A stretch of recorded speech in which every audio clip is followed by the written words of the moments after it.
Assalamualaikum, welcome back to Invest Saham. Pada video ini kita akan update money flow untuk saham-saham big banks dan saham big caps lainnya. Sebelumnya disclaimer on, ini bukan ajakan jual beli saham, so langsung saja kita ke pembahasan. Jadi hari ini IHSG kembali terkoreksi 1,4%, close di 6.648, dan ternyata masih ada net sell dari investor asing yang cukup besar, yaitu 875 miliar di market reguler. Hal ini juga dikarenakan karena kurs rupiah yang kembali mengalami pelemahan ya 0,4%, close di Rp16.345 per 1 USD. Juga dikarenakan kondisi geopolitik yang semakin memanas, yaitu dari sisi perang dagang ya antara Amerika Serikat dan juga China. Dan di sisi lain kita pun melihat ya bahwa beberapa saham Bapak Prajogo Pangestu yang kemarin ya bahkan sempat mengalami ARB, hari ini bisa melawan balik dan malah kembali rebound. Salah satunya adalah saham PTRO ya atau Petrosi yang hari ini malah naik 21,18%, close di Rp3.490 per sahamnya. Dan di kolom pemberitaan pun kita melihat bahwa petinggi dari PTRO ini malah kembali memborong dan mengakumulasi saham PTRO. Sedangkan saham Tepia hari ini naik 7,2%, close di Rp7.000 per saham. Sedangkan di sisi lain kita pun melihat ya, ada koreksi nih untuk saham brand. 5,3% koreksi hari ini, close di Rp6.650 per saham. Dan saham cuan ternyata lanjut ARB ya, 19,8% ke level Rp9.075 per sahamnya. Lalu bagaimana dengan saham-saham big banks dan saham big caps lainnya? Yang hari ini juga mulai terlihat ya, ada salah satu saham di sektor telekomunikasi yang juga sudah rilis laporan kinerja kuartal 4 ya 2024, sehingga untuk laba full year 2024 sudah bisa kita lihat guys. Jadi saham pertama yang akan kita analisa adalah saham BBRI, dan kita akan menganalisa dengan menggunakan fitur-fitur lengkap dari chart dan banda detektor Stockbit Sekuritas, aplikasi saham terbaik yang saya gunakan untuk berinvestasi. Jadi jika teman-teman ingin menggunakan fitur-fitur lengkap dari Stockbit, silahkan teman-teman daftar dengan linknya ada di kolom deskripsi ya. Dan selanjutnya teman-teman bisa menggunakan ya fitur lengkap dari Stockbit untuk berinvestasi. Jadi untuk saham-saham big banks hari ini memang rata-rata masih ada koreksi ya. Bahkan BBRI pun hari ini koreksi 1,49% ke level Rp3.970 per sahamnya. Nah, kita lihat di sini di banda detektor Stockbit ya. Ternyata kita melihat bahwa top 1 ini sebenarnya ada akumulasi ya, tapi dari top 5 itu masih ada distribusi, sehingga hari ini rata-rata cukup netral. Jadi akumulasinya ini adalah dari investor domestik ya, terutama dari DX 243,6 miliar, sedangkan mayoritas investor asing hari ini masih mencatatkan net sell sebesar 76,2 miliar untuk net sell asing hari ini pada saham BBRI. Nah, sedangkan yang kita lihat ya di sini sudah mulai ada big fund ya yang masuk di BBRI, yaitu DX, CC, ZPAK dan juga NI. Di sisanya kita lihat ada beberapa investor retail yang juga terus melakukan averaging down. Jadi bagaimana Kak sebaiknya untuk saham BBRI? Apakah kita tunggu di 3.800 untuk averaging down? Nah, seperti yang selalu kita bahas ya ke teman-teman, bahwa untuk multiple entry ketika harga sahamnya turun ya, bahkan menyentuh level support, di sanalah kita bisa melakukan averaging down ya, 2 kali lebih besar dibandingkan nominal ketika kita averaging down di level saat ini. Tapi tetap harus dengan money management ya guys. Jangan sampai teman-teman all in di satu average atau di satu harga, tapi pada kenyataannya ternyata harga sahamnya masih bisa turun lagi. Apakah ini termasuk kita tangkap pisau jatuh ya kalau misal teman-teman tidak memperhatikan uh, level supportnya ya, sama saja teman-teman beli di harga berapapun ya. Tapi ya ketika teman-teman memperhatikan level supportnya, atau kalau misal kita cek ya BBRI hari ini sudah berada di zona oversold, saya rasa tidak ada salahnya teman-teman mulai mencicil kembali seperti itu ya. Jadi kalau misal tangkap pisau jatuh itu ya bisa diartikan saham yang memang baru turun ya, baru turun, baru saja terkoreksi. Nah, kita coba-coba untuk tangkap harganya seperti itu. Tapi kalau BBRI ini kan sudah turun cukup lama ya. Jadi tinggal kita tunggu saja nih ya bullish reversalnya atau pembalikan arahnya. Apakah asing akan masuk lagi ke saham-saham big banks ya, terutama ke saham fundamental yang ada di IHSG? Bisa saja terjadi jika ada satu trigger atau sentimen positif yang terjadi, itu bisa saja membalikan keyakinan asing ya untuk kembali berinvestasi di emerging market, termasuk di IHSG dan juga saham-saham big banks. Jadi yang kita perlukan saat ini ya, kita juga perlu di sisi lain ya, kita perlu cash untuk melakukan averaging down. Kita pun membutuhkan kesabaran ya untuk bisa hold saham-saham bagus ya ketika kita sudah beli di harga murahnya. Lalu untuk saham BBNI ya, hari ini juga mengalami koreksi ya, cukup dalam 2,8%, close di Rp4.150 per saham. Dan memang koreksi hari ini juga semakin mendekatkan harga BBNI ke zona supportnya, yaitu di Rp4.125 per saham. Hari ini kita cek ada distribusi yang cukup besar, terutama dari AKRXBK dan mayoritas investor asing, net sell 41,7 miliar. Sedangkan untuk KZ terpantau akumulasi ya, meskipun memang tidak terlalu besar. Jadi untuk hari ini BBNI memang terkoreksi cukup dalam ya dan semakin mendekati zona supportnya.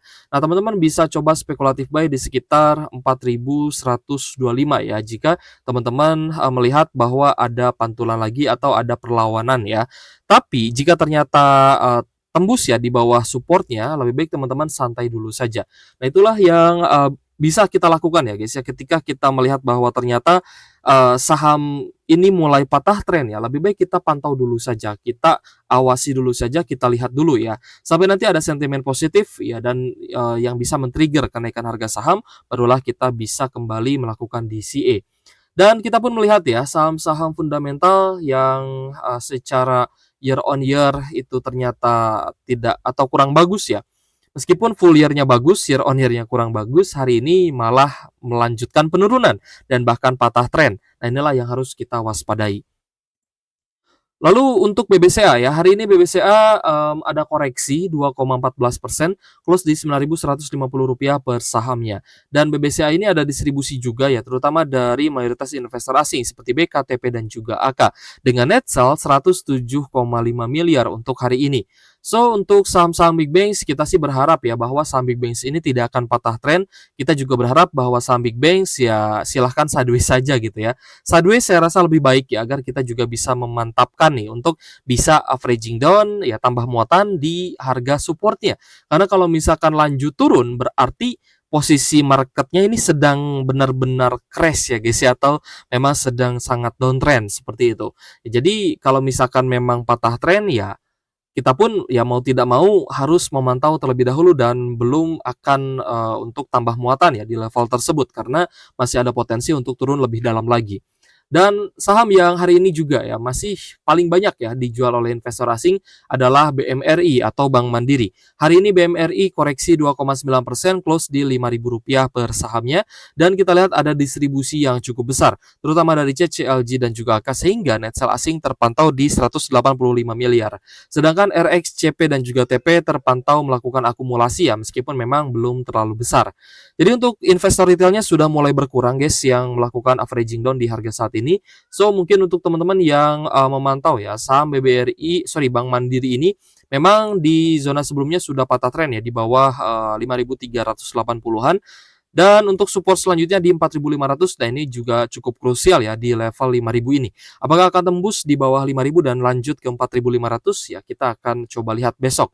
Tapi untuk saham-saham big banks karena sebentar lagi menjelang pembagian dividen ya, teman-teman ya yang mungkin ya hari ini masih floating loss, jangan terlalu khawatir ya karena sebentar lagi teman-teman akan mendapatkan dividen dan teman-teman bisa melakukan reinvesting kembali untuk saham big banks nih ya.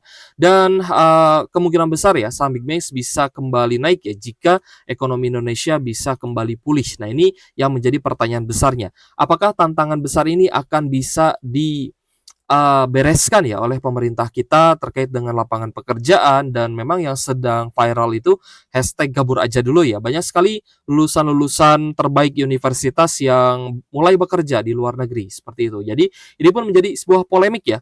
Ketika lulusan sarjana ini mereka mencari pekerjaan di Indonesia itu kan sangat sulit guys ya. Apalagi gajinya juga memang sangat-sangat kecil ya. Sampai mereka keterima pun ya tetap harus mulai dari bawah, tetap mulai dari nol ya, dari gaji UMR dan bahkan ada juga yang di bawah UMR. Nah, tapi dengan banyaknya pabrik-pabrik yang kolaps gitu ya atau perusahaan-perusahaan yang bangkrut, nah ini kan menjadi pertanyaan besar juga. Apakah ekonomi Indonesia ke depannya akan lebih baik atau tidak? Nah, ini yang sebenarnya harus bisa dijawab ya oleh para investor dan juga harus bisa di-solve oleh pemerintah. Kita pun melihat ya bahwa banyak juga nih perusahaan-perusahaan besar yang melakukan efisiensi, melakukan PHK dan lain sebagainya.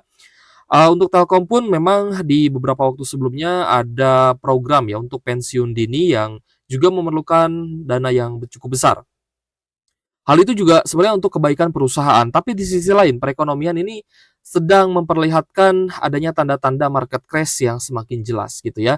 Jadi, kalau dari saya pribadi sih, ya saya juga melakukan diversifikasi ya untuk, mulai berinvestasi juga di emas fisik ya atau emas batang gitu guys ya.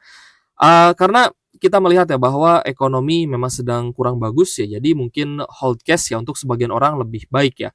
Tapi untuk teman-teman yang mungkin masih floating loss di saham dan masih memiliki cash di RDN, saya rasa harus banyak bersabar ya. Dan ketika nanti terima dividen pun ya dan belum ada tanda-tanda bullish reversal, teman-teman harus kembali melakukan pemantauan atau wait and see. Hari ini kita pantau ternyata Telkom mulai patah tren ya, berada di bawah harga COVID. Jadi di bawah 2.500 itu adalah di bawah harga COVID-nya. Dan koreksi hari ini juga cukup dalam, 5,79% ya, close di Rp2.440 per saham, mulai kembali ke zona oversold, tapi hari ini kita lihat memang cukup netral. Asingnya distribusi, domestiknya akumulasi. Untuk net sell asingnya sebesar 141 miliar ya, dan net sell terbesar itu dari KZ dan juga AK. Nah, hari ini yang cukup mengejutkan itu adalah saham ISAT ya atau PT Indosat Tbk, di mana memang sebelumnya itu kita pantau ya level supportnya ini masih bisa terjaga, namun ternyata per hari ini ya ketika tembus di bawah 2.100 ya guys ya, ke 2.000-an, itu ISAT ya bisa kita pahami sebagai patah tren dan ini adalah hal yang kurang baik ya untuk sebuah saham. Untuk ISAT sendiri kita pernah melihat ya bahwa support selanjutnya adalah di 2.000 itu jika turun, tapi ternyata benar-benar turun dan malah closing di Rp1.920 per saham. Bahkan hari ini koreksinya juga cukup dalam yaitu 13,5%. Padahal untuk laba bersih full year 2024 itu sebesar Rp4,9 triliun, masih ada kenaikan 9%. Indosat ya guys ya, yang laba bersihnya ini masih naik 9% year on year untuk full year 2024, ternyata juga masih terkoreksi. Alasannya simpel, karena laba kuartal 4-nya kurang bagus. Secara year on year minus 40%, secara kuartalan minus 10%. Padahal full year masih naik 9%. Nah, inilah yang saya maksud ya. Teman-teman harus mewaspadai saham-saham fundamental itu memang harus direview secara berkala. Apakah secara kinerja perusahaannya ada penurunan atau tidak, bagaimana pendapatannya, bagaimana laba bersihnya, bagaimana usahanya ya, apakah sumber ya penghasilan dari bisnisnya ini masih mampu bertahan atau ada hal-hal lain ya, mungkin ada yang pendapatannya terlihat tinggi, labanya terlihat tinggi tapi dari jualan aset ya, bukan dari pendapatan usahanya seperti itu. Nah, itulah yang harus juga teman-teman perhatikan ya, laporan keuangan harus kita review dan fundamental juga harus kita pantau ya, seperti apa bisnisnya, apakah masih running well atau tidak gitu ya. Oke guys, ini pun pasti ya akan berdampak ya untuk semua saham fundamental. Teman-teman harus hati-hati, meskipun memang banyak saham fundamental yang sudah sangat murah ya, tapi kita tetap harus mewaspadai dari laporan keuangan ya. Jika laba usahanya atau kinerja usahanya turun, bisnisnya turun, maka ada potensi harga sahamnya bisa anjlok. Sudah ada contoh yaitu saham ISAT, seperti itu. Lalu gimana Kak? Apakah lebih baik kita masuk aja ke saham Konglo atau seperti apa? Nah, yang harus teman-teman perhatikan juga dari saham-saham Konglo adalah volatilitasnya. Memang di saham Konglo kita bisa cuan besar, tapi juga teman-teman harus paham volatilitasnya itu juga cukup tinggi gitu ya. Jadi ya kita bisa cuan besar, kita pun bisa floating loss besar. Tapi untuk kali ini saham fundamental pun memang membuka peluang untuk ibaratnya resiko yang cukup besar juga nih bisa kita dapatkan ya dari saham fundamental. Itu yang ingin saya katakan ke teman-teman yang mungkin ya sedang melakukan stock picking untuk beberapa saham yang ada di IHSG. Saya rasa daripada teman-teman apa ya ibaratnya cap-cip-cup lah ya, pilih-pilih saham yang memang belum terlihat nih bagaimana laporan terupdate dari keuangannya, ya lebih baik teman-teman sabar dulu saja. Oke guys, jadi menurut teman-teman saham mana yang menarik untuk bisa kita pantau? Silahkan tulis kolom komentar. Terima kasih sudah menonton, dan untuk teman-teman yang ingin menggunakan fitur-fitur lengkap dari Stockbit, silahkan teman-teman mendaftar dengan menggunakan link yang ada di kolom deskripsi. Oke guys, thank you for watching. See you on the next video. Wassalamualaikum warahmatullahi wabarakatuh.